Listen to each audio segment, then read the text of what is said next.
नमस्कार मैत्रिणींनो, मी Supriya's creation handmade ज्वेलरीच्या YouTube चॅनलवर तुमचं सगळ्यांचं स्वागत आहे. तर आजचा जो आपला दागिना आहे तो आहे चंद्रलेखा साज. ट्रॅडिशनल वेअरवरती एकदम परफेक्ट मॅच असा हा दागिना आहे. तर हा दागिना कसा बनवायचा यासाठी तुम्ही हा व्हिडिओ शेवटपर्यंत नक्की बघा. तर त्यासाठी आपल्याला साहित्य लागणार आहे. आपल्याला लागणार आहे चंद्रकोर लागणार आहेत. कटर लागणार आहे आपल्याला.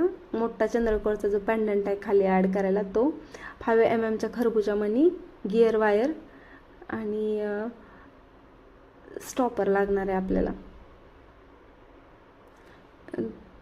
पेंडंटला आपण लॉरियल खाली ॲड करून घेतले आणि त्याच्यावरती आपण गिअर वायर ॲड केले. असे त्याचे 2 पदर करून घेतले आणि त्याच्यामध्ये व्हिडिओ दाखवले तसा खरबुजा मणी ॲड करून घेतला आणि 0 mm गोल्डन बीट पण त्यानंतर ॲड केलं होतं आपण. आणि एक खरबुजा मणी, एक गोल्डन बीट असं कॉम्बिनेशन आपण सेपरेट वायरमध्ये केलेलं आहे. व्हिडिओमध्ये दाखवलं आहे तसं. 5 mm खरबुजा मणी आणि 0 mm गोल्डन बीट टाकून घ्यायचे. तीन केले आहेत आपण मणी आणि त्यानंतर असे चंद्रकोर ॲड करून घ्यायचे. आणि चंद्रकोर ॲड केल्यानंतर त्याच्यामध्ये आपण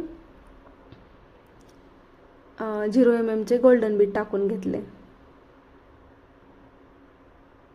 2 0 mm गोल्डन बीट टाकायचे, नंतर चंद्रकोर ॲड करायचे. परत व्हिडिओ दाखवले तसं मधून त्याच्या गिअर वायर काढून सेम प्रोसेस करायची.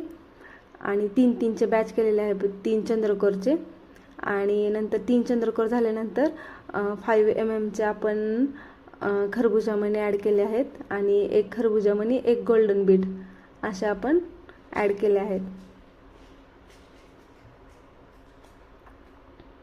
आणि असं आपलं सेम तसेच दुसऱ्या साईडनं पण तीच प्रोसेस सेम फॉलो करायची. आणि वरती आपण एक खरबुजा मणी आणि 3 गोल्डन बीट ॲड करून घेतले आहेत. आणि नंतर हा स्टॉपर टाकला आपण. ते स्टॉप केलं कारण आपलं लूज होऊ नये म्हणून ह्यासाठी. आणि हे आपलं गोंडा आहे, तो गोंडा टाकून घेतल्यानंतर एक स्टॉपर टाकला परत आणि दाबून घेतलं ते. आणि आपण हा गोंडा पॅक करून घेतला. आणि जे आपले डबल स्टॉपर टाकला आपण का तर ते निघू नये म्हणून. आणि नंतर परत आपण ते प्रेस करून घेतलं आणि कटरने ते जास्त जी गिअर वायर होती ती कट करून घेतली.